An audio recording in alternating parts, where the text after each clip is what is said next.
3, we are jumping straight into the draft here for game number 2 between Fnatic and C9. C9 picking up the first victory. Azael, it was absolutely clean. We don't need to go into game 1. Let's have a look forward to game 2. Fnatic now on the blue side and have already banned away some blue champions, and the Xayah will be addressed here by C9.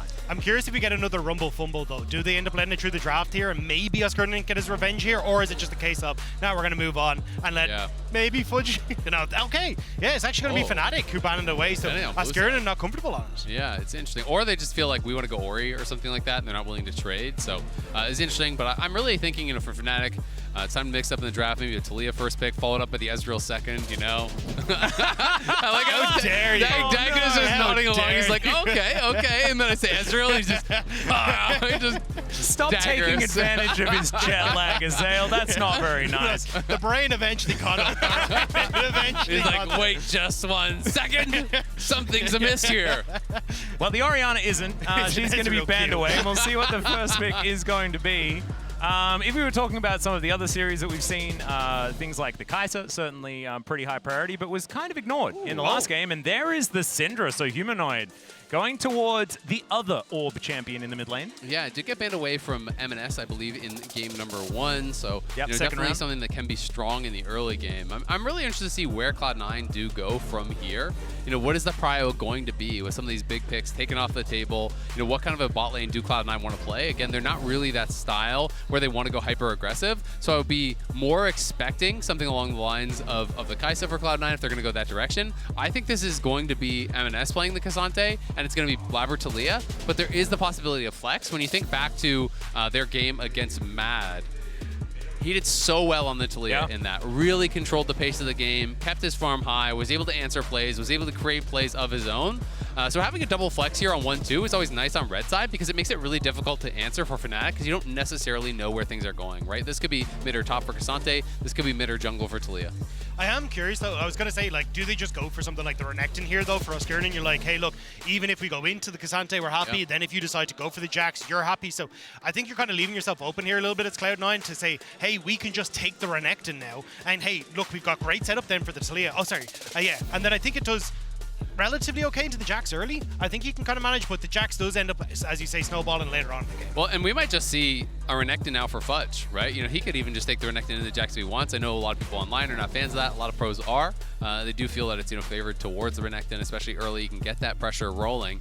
It is going to be the Jarvan, though, as the pick here for Razork. So taking it away, Blabber obviously played it last game. Already you have a Taliyah. You have an easy, squishy target here who doesn't have a dash to be able to actually focus in some of these fights. And if you're thinking about some of the other options for Berserk or some of the best teamfight champions, Jarvan's also quite good against those. Sure, yes, Kai'Sa can ult out of that Jarvan ultimate, but it's not like a guaranteed easy thing to do. And it does require that ultimate cooldown. And I really like this from C9. Keep that flex alive, right? You might be a bit scared that the Renekton could be theoretically banned away to protect against the potential flexibility of M&S taking the Cassante like he already has this tournament, but making sure that you're keeping Fnatic on their toes with those picks is going to be important. And there is the Aphelios ban. Aphelios Zeri could just be coming through here to really target Noah. Yeah, I think they just want him on the Ezreal again.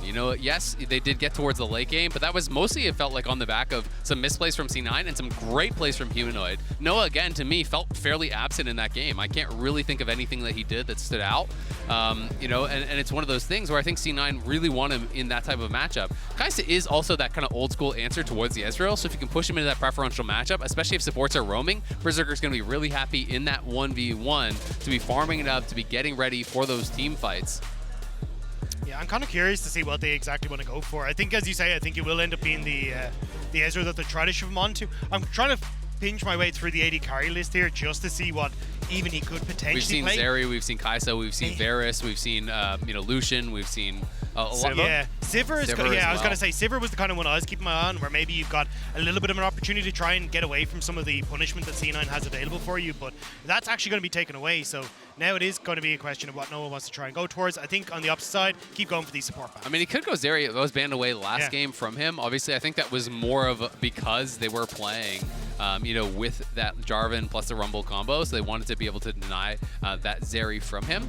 But I'll be interested to see where Cloud9 go, because they're going to start revealing where the flexes are. This, again, is a potential, double flex here if they do lock this in, but it does give them some good hard engage. It could be a Blabber pick, could be a Sven pick. I'm still operating under the assumption, though, just to be quite honest, that it's Blabber for Taliyah, it's Cassante for M&S, and it would be this Rel for Sven. I'm curious if they want to give the Rakan across, though. I think you end up in a position where that's still a very high Octane option for Fnatic, where they can try and play through that, try and move Trimby around a little bit more.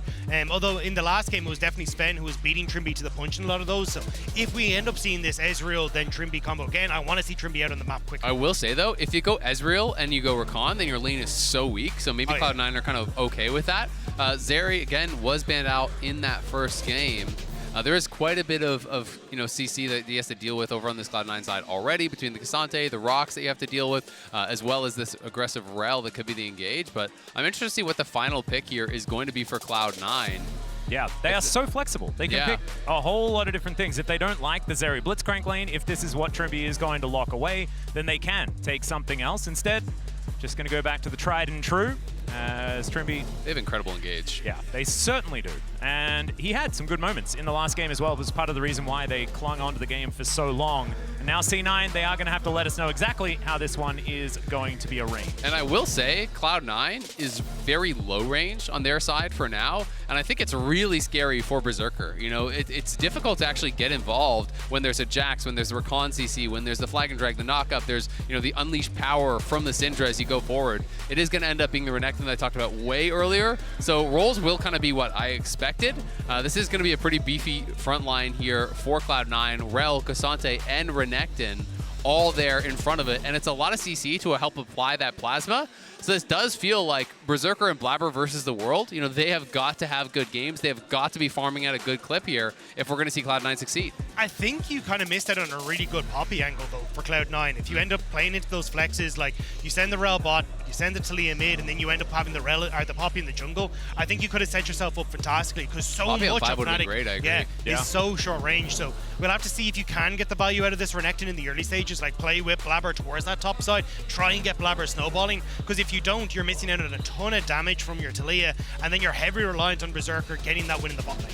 It is really interesting though, right? Because, I agree with you. I think it would have been an amazing pick. But we heard Fudge, he had an interview with Lore. She was asking him, what do you think about the top lane meta? And in his mind, the top lane meta is basically you have to pick these champions that can fight at Herald, right? And Poppy maybe at the early Herald fight, maybe he's not seeing it as something that is as strong. That's why we're seeing so much Rumble, Aatrox, Jax, Renekton as well. So obviously going towards that. Yeah, and you also play for the 2v2 top side extraordinarily well with Renekton Taliyah. You've spoken about it already, but C9 did a great job up there in game number 1, and if it ain't broke, don't fix it, right? Like, try to attack the lane that you've found some weakness in, right? Absolutely, and when you're looking across the map, there is setup potentially here for Blabber across all 3 lanes. There's the point-and-click CC in top lane, there's that CC in mid and in bot. Exactly right. But, ladies and gentlemen, let's jump onto the Rift here for game number 2. Just a reminder, this is our featured matchup presented by Mercedes-Benz. The entirety of Fnatic taking on the entirety of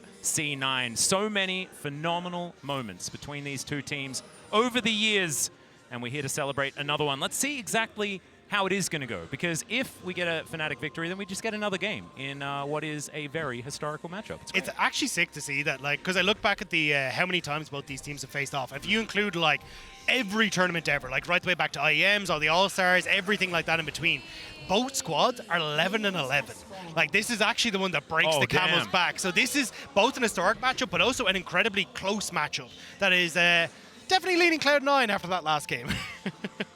Well, yeah, the early game was okay. The late game was...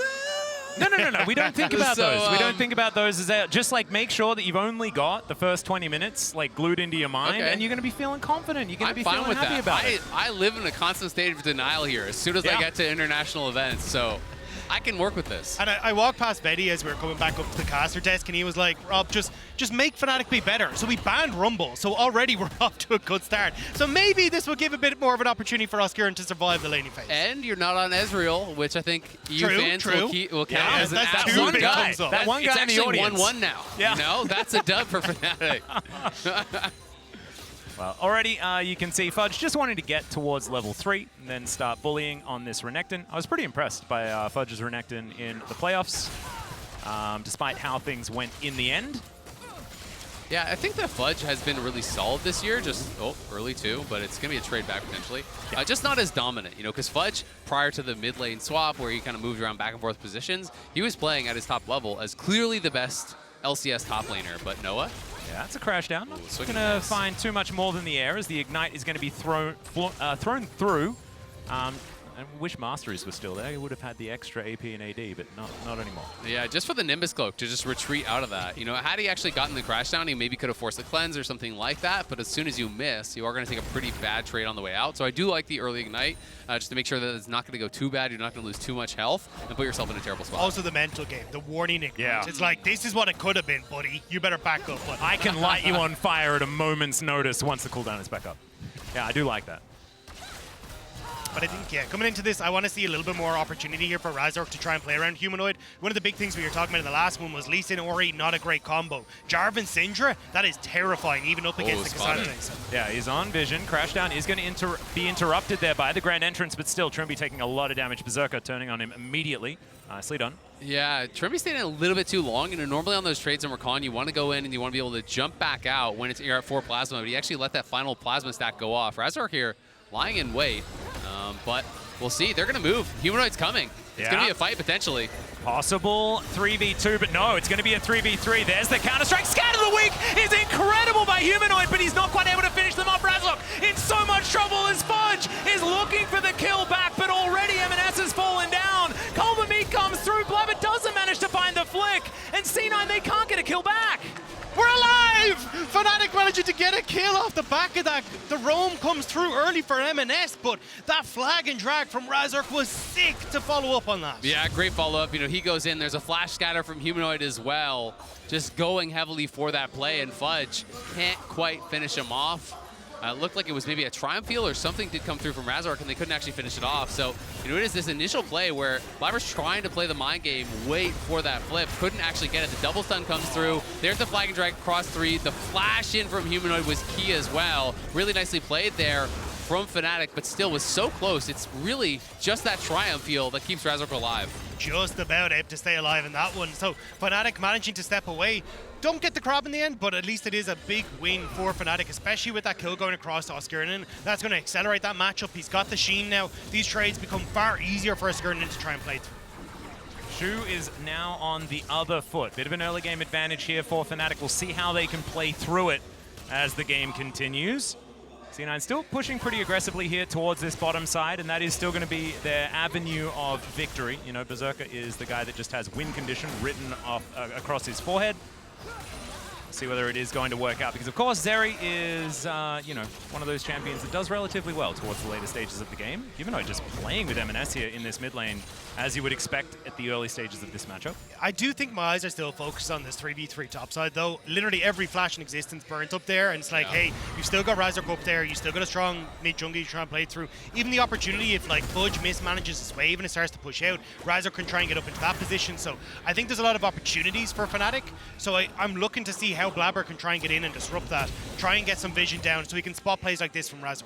Absolutely. It's something that we talked about, and he's going to reveal himself there with the vision plant. So Blabber moving in towards mid. They're going to look for a dive. Yeah, they're going to pull him out with the all-out. Humanoid taking so much damage, and that's just a solo kill. Blabber was there as a cheerleader. It's clean from M&S, punishing the flash. I talked about it last game, how Cloud9 was so good at punishing missing flashes here. M&S says, I get the level advantage. I have the push. The HP doesn't matter because I'm going to all out and take you away from your tower. The 1v1 solo kill and a 17 CS lead as Cassante into this range matchup early. And also pulling Razork from that top side as well means that they're not going to make the dive play because they don't have the members that they need. And now C9 get to fall down, get an early dragon, and still be able to contest this Rift Herald. That's a big swing for Cloud9. Oh, Razork is going to be spotted here. M&S going to push him away from this pit. I think he should be all right. M&S doesn't exactly have the largest health bar to deal with, as now he's going to get taken down. Noah grabs that kill. It's a 1-for-1 trade, though, in the end, as that flash was interesting, but it is not going to lead to a kill or anything like that. Sven, you're fine. And Fnatic just going to try and lick their wounds. Yeah, Cloud9 going to be feeling pretty happy about it at the end of the day. It is a trade back, but they got the dragon on top. This is just great from M&S. He has the XP advantage, gets the push, W buffer into the ulti, over the wall. Everything hitting here. Just beautifully done from M&S, and Blabber was there to cover. And yes, they are able to eventually take down M&S as the Fnatic bot lane was moving up. Humanoid had arrived as well. Yeah, and I mean, look, at this stage, you think maybe you can get in there as Trimby, get the knock-up before the crash down comes through from Sven, but Sven gets it down, and even the flash away from the Scout of the Week as well is crucial there to make sure that he's able to escape. Exactly, that's what I was going to say. You know, he would have probably got CC'd up and potentially died because he was dismounted. He wasn't going to have that remount for a while, so you are fairly slow on that. But the gold right back to even. Cloud9, though, with the early objective advantage, and we'll see if they can do anything with that. Bot lane, again, fairly quiet. It is a slight edge, though, for Noah this time around. So C9, you're not having as much freedom, I would say, in the 2v2 as they did last time. Yeah, and I think that's where it's going to start playing a factor as you start to look towards Rift Herald, and even looking at this mid lane as well. Level 6 hit. Ooh, nice fancy feat here from M&S, but is he going to be able to get out of this? Absolutely, the answer is yes. Blabber throwing down some rocks. He's going to find too much more. The flick going to go wide there as well. Yeah, I think he was looking for the Q3 from M&S into the flick. They were trying to combo that together, but they saw Trimby coming, and then they started to back off because Fnatic was going to have the extra man. The thing is that with Trimby showing on mid lane, he's actually going to fall behind him when it comes to the experience of Sven. So as Sven now starts to rotate up towards mid lane, he'll hit level 6 first. You can start to play for Rift Herald off that timing window. So Cloud9 again exploiting these little small moments from Fnatic to get these advantages. All right, here towards the top side, Fudge still having some push advantage, of course. Renekton in this matchup. This is the time where he's feeling good. This is his moment. Of course, very early game, not quite there, but late game is going to be where Oscarinen is going to be feeling a whole lot better. So just going to have to bide his time. Wasn't as good at that in the first game, but it looks like he's learning from it right now. Well, this is exactly what Cloud9 are looking for. They're going to go for a wraparound. They know that Counter-Strike's down for a little bit on Oscar, and now they're going to go for a 4-man dive. Yeah, Weaver's Wall does come on through there. The Counter-Strike now on cooldown. The Magnus Storm comes in, doesn't get a whole lot of value, but I think they've got enough men up here, and they are going to be able to grab the kill. Underneath the turret, Razork coming on in here, but that is not something you can defend. Yeah, I mean, if he tries to ult into that, maybe you kill Sven, but then you just die, so not worth it. It does mean, though, that Cloud9 had to pull off of the Herald, and now they're going to try to get a counterplay down on bot side. Berserker needs to leave because Humanoid is coming, and I'm not sure Berserker realizes it. Time to give up this farm. Yeah, okay, there he goes. Also, play defensively, you like to see it. For Cloud9, they actually didn't get an opportunity to take the Rift Herald off the back of it because they pulled off and invested so much low health bars. So now Fnatic are actually going to be the ones back on the map to try and go for it. So at least Fnatic do get something, but this is nicely done by Cloud9. Ascurin knows that he's not going to be able to get away the second he sees Sven on that ward, so ends up kind of taking his pick of the litter. I think he shouldn't probably burnt the flash, kind of just accepted his fate there a little bit, but now we got the contest. Yep. It is a bit of a 1v1 for the Shellfish. As the flick is not Fnatic's going to faster, land. though. Yeah, Blabber has to flash. does just have to flash. Has to get out of there. And that is going to be a lot invested for nothing gained.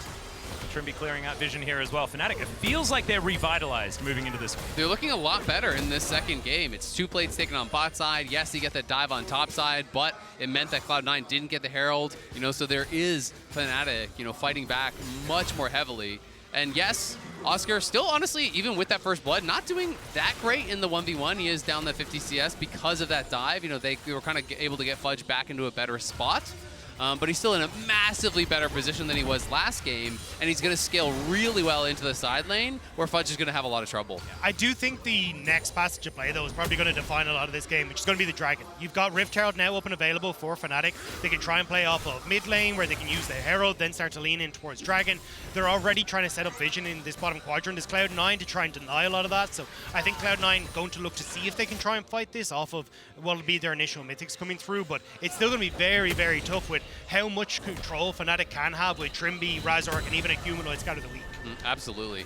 It's also, I've got to say, you know, when I'm taking early dragons, I feel pretty bad when I see Hextech into Infernal combo, because those are the souls that I'm usually hoping for, right? You know, I do think that there's still some other great ones to get. You know, if I'm not going to get those, I probably want Mountain against what Fnatic has, because they have a lot of upfront burst, especially, you know, with the Syndra and these engage combos that are going to come through. So Mountain could potentially help you survive that, as they're going to look for M&S. Yeah, he's going to get knocked up. There is the CC combo. He's not going to die, but he will take a fair bit of his health bar in damage. Ulti held onto here by Humanoid.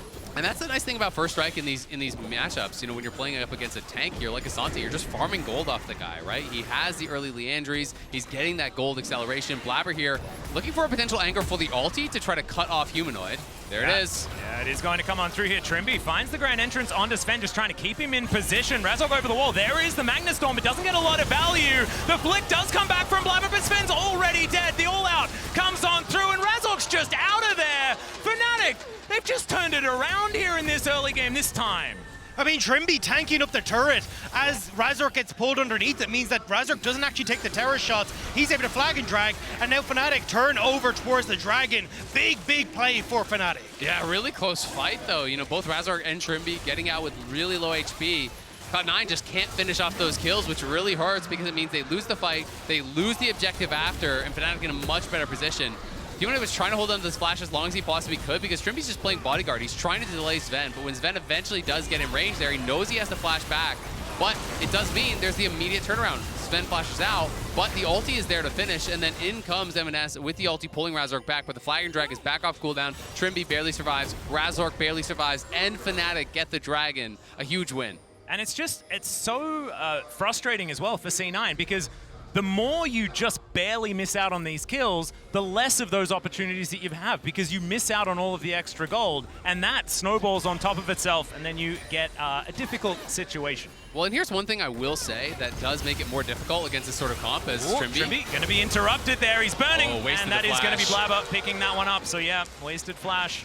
That was such a late flash and going to be going down anyway. But one of the things that makes this difficult is that there's not that much damage, you know, in that kind of core 3 without Berserker. And if Berserker's not going to be joining the fights, well, they are low on damage. And now TP coming in to answer. Nice little bit of pressure there from Cloud9. They don't commit. They just back off as soon as the TP comes through. Razork's here, though. Oh, a little bit of trouble. Sven's going to be interrupted. Can't Hex Flash that one. That's another kill for Noah M&S. He has to flash over the wall. He will do so. That'll keep him alive. But that is more money for the Zeri, and we all know what that can lead to. And this is the champion that Noah's felt confident on all year. When you think of Noah, it was the Aphelios when he first joined the league, but also this Zeri that he's looked fantastic on. Now, having that early 2 kills and getting a bit of control in this bot lane is going to be huge for the Fnatic AD carry. I mean, it's massive for him, right? And he was kind of gifted those 2 kills. He's just been chilling bot lane farming, able to kind of have the action come to him. Fudge in some trouble here. Yeah, the counter-strike going to come through. Blabber is here just a little bit late, and that is going to be the solo kill. Some revenge here for Oscar as some rocks are flying his way. We'll see whether he's going to survive. They are put on the ground. There's a flash to follow. The threaded volley. He has the last one, and that is going to be the answering kill. Nice job there by Blabber getting one back. Fudge really overplayed his hand. I think he was trying to look for a bit of a bait play there, but he underestimated the damage from Oscar. He gives over a freebie, and now Oscar in this champion that outscales in a really good spot, and you can see in the MasterCard lane economy snapshot that it's only Blabber with that gold advantage right now. Well, M&S is looking to try and grab one for himself. Humanoid taking a bit of damage as the teleport is coming forward. Wasn't really necessary, but sometimes you want to drive home that you can get the kill. I love how M&S needs spectators whenever he gets a solo kill. It's like, come on, just see what I can do. But on top side as well. Oh, the interruption does come through here as Blabber's going to get ulted. Okay, can the fancy feet actually work out here is the question. The answer is no, but it looked kind of cool for a few moments. That's going to be the kill in answer there from Razork. It is a shutdown, but it does cost him a couple ults, and Blabber did actually secure the top lane tower. So Blabber is super rich right now. He already has his Rylai's done, so that's 2 items done before either the mid laner is even close to actually completing that. So Blabber is going to be the big carry here, the big hope for Cloud9. And M&S trying to defend the red buff because you can see the Cloud9 bot laner coming out from base. They want to be here to support, and off of that bot lane kill, Fudge just stayed bot to push the bot lane tier 1, and it was M&S who backed. And this is where flashes become so important for Cloud9, because if Fudge has flash to CC Humanoid, to CC Noah in a fight, even if you look at M&S, actually, Fudge may need to get on out of there. He's all right. I think that's where you're going to be able to set up for Blabber, right? And I think that's the big point to focus on is, can these big mega tanks in the front line get onto the back line and set up for Blabber to be that card? Absolutely. And when Berserker joins, how effective is he going to be? Because Noah got these 2 kills. Noah's been accelerated. Him and Berserker have kind of been doing the same thing, just hanging out and farming, but some action came towards Noah. He was able to capitalize on it with those good collapses from Fnatic and got that gold injection. So he's not fighting from that big point of power that he was last game, Berserker. You know, we had that big gold lead. Well, Fnatic a little bit late to this play as the second Rift Herald is going to be secured by C9. The game extraordinarily even. It is just the 1 extra turret, but the extra money that Fnatic have been able to pick up has certainly worked out for them. And I've got to say, win or lose, the narratives around Blabber internationally need to die. This guy has really shown up at Worlds. I think he has played incredibly well for Cloud9, and he's well on his way to being, in my opinion, the best NA player ever. I think if he continues on this trajectory, that is going to be where we end up. He has been really stalwart for Cloud9, turning in another great performance last game, another great performance this game, was great against Mad, was competitive against LNG. You know, this guy is a far cry away from that jungler where people would call him, oh, he's a coin flip jungler, he's going for the crabs, you know, these kind of memes. He is so efficient, and he always keeps his farm really high while still having really high kill participation, which to me is just kind of like the mark of a really good jungler. And also now he's got so much on his shoulders, right? He's playing the Talir, and Sven is now looking to try and help get the kill onto Oscar Innen. M&S up here is relatively low, but the Magnet Storm's going to come through, and M&S will cut down the Jax. That is going to be another kill going over to C9, trying to skew that one in their favor. They do manage to do so, as you were talking about souls that weren't necessarily the best. We do have one of those on the Rift, but Fnatic is going to collect it for themselves. A 2-1 Drake advantage for them will be the result in trade for their top laner. And I think that's what I like the call here from Cloud9. It's like, hey, do we really care about a second Chemtech Dragon going over? Not really. We have Rift Herald. Let's get the play on top side. Immediately use Rift Herald to blow open that second tower as well. And yeah, that is going to be the charm landing onto Fudge. CC'd and dead. That is, handbag. That's just greed, man. You know, he really wants to try to get that away. You know they're on the dragon. You see the dragon death call, and you're still not only staying to actually get the kill, but you're using your slice and dice to actually help to secure it. So there's no really anywhere for him to go. Cloud9 do get a tier 2 on the other side of the map, but Fnatic get the kill there. They get the dragon. They take the mid tier 1. And that's really kind of just off of a silly play from Fudge. He should have been there to potentially defend. And again, you wouldn't have had that opportunity if you hadn't gone down. So now Fnatic, they'll have the chance to start pushing in mid, especially with the range advantage they have, and then start to lean in towards Vision. And I mean, Oscar Innen trying to punish on this topside play, but Sven's in the area. I mean, Oscar, I think, played it out pretty well. And this is why, you know, some people may be saying, oh, Sven using his ulti, haha. He's actually waiting, because if you wait too long, Oscar's going to have Counter-Strike back, and then there's a potential for him to kill M&S, right? So I think you actually had to commit all the cooldowns to make sure you get this kill. Fudge warded out, obviously did not know it, but the dragon is dead. You know they're in the area. You know they're going to be potentially looking over there. And it's just some greed there from Fudge. Wanted to get it, now going to be potentially dove here by Oscar. Yep, there is the Counter-Strike. That is going to get the stun. Great knock up there from Razork, as well as the Scat of the Week is going to come in. Fudge keeping himself alive for so long, though. He does get stabbed in the end by a Q from the Jarvan, but have they overextended is the question. Another Berserker! Storm, as Berserker just dives in on top of Noah. He's out of the fight, but so is Blabber, who's been executed between his turrets. Fnatic now on the warpath, looking for M&S, who is running the wrong direction, and Noah is looking to try and come back and answer it. He is going to get engaged on, as M&S is trying to do some fancy stuff to get himself out of this, but it's not going to work, as Syndra says no, and Fnatic, they just win the fight. They grab 3 kills. Berserker is going to try and get this turret in answer. M&S had nowhere to go. His tower is being knocked down by Skirnan as he's running for the hills, and Fnatic pick up 4 off the back of that play, and that was perfectly timed off of getting mid lane tower, dive into that top side with the vision you have, and there's nothing Fudge can do. Yeah, I mean, Fudge, I think, played it about as well as he could. He lived for a really long time here. I started to get a bit nervous for Fnatic on the dive. The ulti comes up, and you think, okay, surely he's dead. But then, Gore Drinker heal, Q heal, surviving for quite some time. Blabber does arrive, and on the other side, we saw that it was Berserker diving in. Blabber flashing back, though, and Humanoid catches him with the scatter after, bursts him down, and then all of a sudden, because Sven and Berserker were going for Noah, they left the other members on their team kind of by themselves. They overcommitted to trying to kill off Noah. They couldn't even do it. You know, they forced out that E over the wall from Noah, but I want to see what happened with the ulti from Berserker, because Noah didn't even have to flash, and when we panned down, Noah was really far away. So what I think might have happened is that Berserker ulted while he was mid-slide across the wall, and then he got too far away from the other side, so probably a little bit too early of an ult from Berserker, but maybe worried about losing vision. Either way, had you just forced Noah out and then used that ulti to rejoin the fight on top side and Sven collapses up there, this could have been a very different story for Cloud9. So great punish, great aggressive play from Fnatic, but definitely I think a bit of a drop ball there from the C9 bot lane.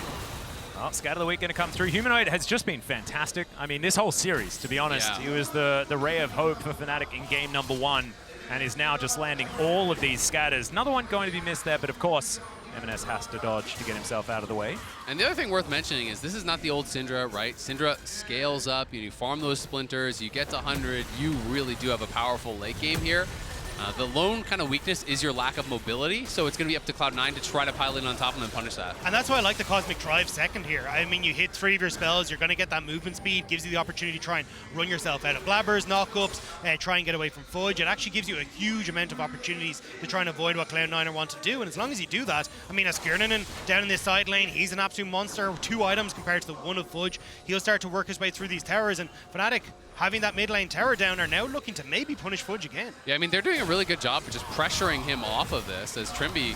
Yeah, doesn't have a lot of options, has to use the quickness for the extra movement speed to get himself out of the way, so that is a decent cooldown that C9 have picked up, but they lose their inner turret, and that is more money going to Fnatic. They're maybe starting Baron. They're actually pinging towards it. They're just going to start this up. They know that Fnatic was fully on bot side. I don't know that they can kill this fast enough, though. I don't think this is going to work. There's no one even tanking it for Blabber right now. And double TP is going to be available. There is no vision.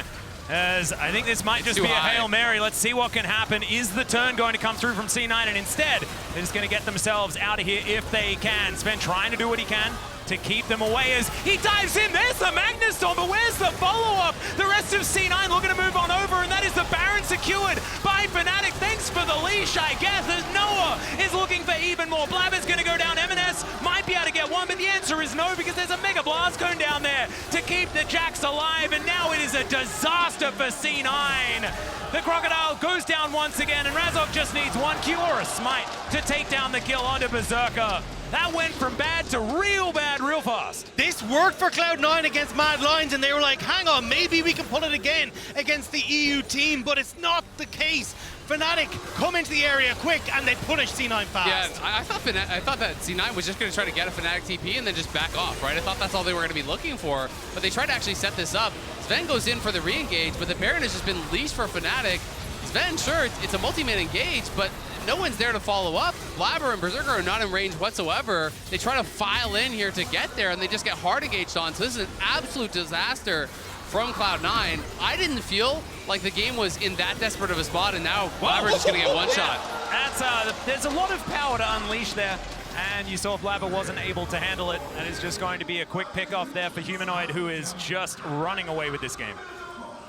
It's donezo. I mean, you're so strong here as Humanoid. 7 kills now, 10 stacks on the Dark Seal. And again, you don't really have the opportunity to try and play outside lanes, or as Cloud9 try and have like some big wombo combo to bring you back into this, right? You were reliant on Blabber being that damage dealer, having the setup from Cloud9. But with Fnatic having control of the map, finding those moments is so difficult, especially when you're going to start seeing Fnatic taking over now. And I guess that was Cloud9's read, right? Because they couldn't have thought that that was like a smart play to make, right? I do think that their read must have been, we are just going to lose this game slowly through side lanes. We can't actually do anything about this Jax. Time to flip it. And if their read is the game's over, then sure. But whoa, they're diving in. Berserker is in a whole host of trouble, but he ults to get himself out of the way, and Razok is just going to die. C9 just pick up the kill. A little bit overly aggressive there in the enemy base. I mean, a mistake there from Razork and Trimby, but actually might cost them more here. Oh, the flank angle here from M&S as well, as Humanoid is going to get picked out of position. The all-out comes through. The flick will be available, and there's some revenge for Blabber. C9 grabbing 2 picks back-to-back, and they might be back in some form of control. Both shutdowns there. I'm not going to say control. They're still down 6K. The Baron's still on 3. That's why I went with the some form of. Some form. You know, there's a little bit of control where you have no control. Yeah, the control where you have 5 people, they have 3 for the next little while. Okay. Yeah, I don't know.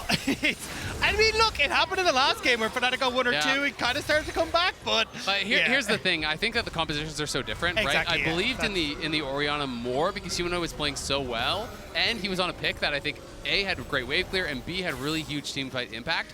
I'm just struggling to see who is it going to be that can kind of get this across the finish line. It would have to be a comedy of errors from Fnatic, because really, as I said, if Kai'Sa's not playing from ahead, it's difficult to ever even enter the fights. And this is why I want to go back to your point about the Baron, because I actually do think for Cloud9, if you actually had Fnatic full resetting like we saw against Mad Lions, where Mad Lions got Dragon, reset, and Cloud9 suddenly get Baron, suddenly turn the game around, that could have been their moment. So I actually like the Baron call from Cloud9.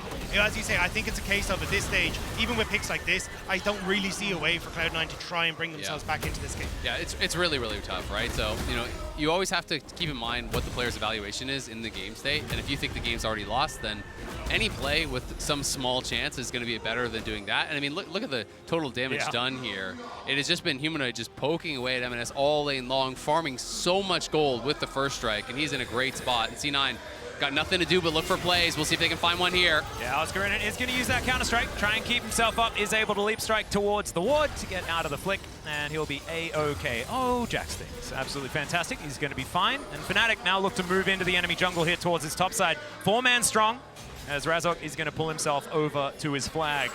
Now look to open up the base of C9. They're fresh off a bit of a back here, though, so they might be able to get it. Yeah, exactly right. Teleport to come through from Fudge. Here's the last-ditch effort as they dive in. Magnustorm is decent. They know exactly who their target is. Flash now down onto Humanoid, but Noah is the one popping off. They managed to get the Syndra, but can they actually win the fight is the question. Trimby going to try to get locked down, but it's Noah that's the one that needs to be under control, and it's not going to happen. Fnatic just roll over the top. It's a double kill for Razok in the end, and Fnatic are done with this game, I think. I think they're going to look to end it here. There's low health bars, but big smiles for Fnatic as they'll take down the inhibitor and take us to the game 3. And Fnatic had so much extra control early.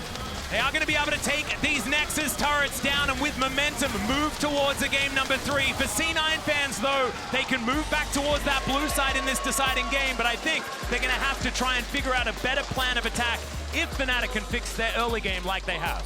Yeah, absolutely. Fnatic with a great strike back in that second game. It felt like, to me, the lone hope in this one was really Blabber. He was having a great early game, got a lot of gold, but was really struggling when Humanoid got ahead.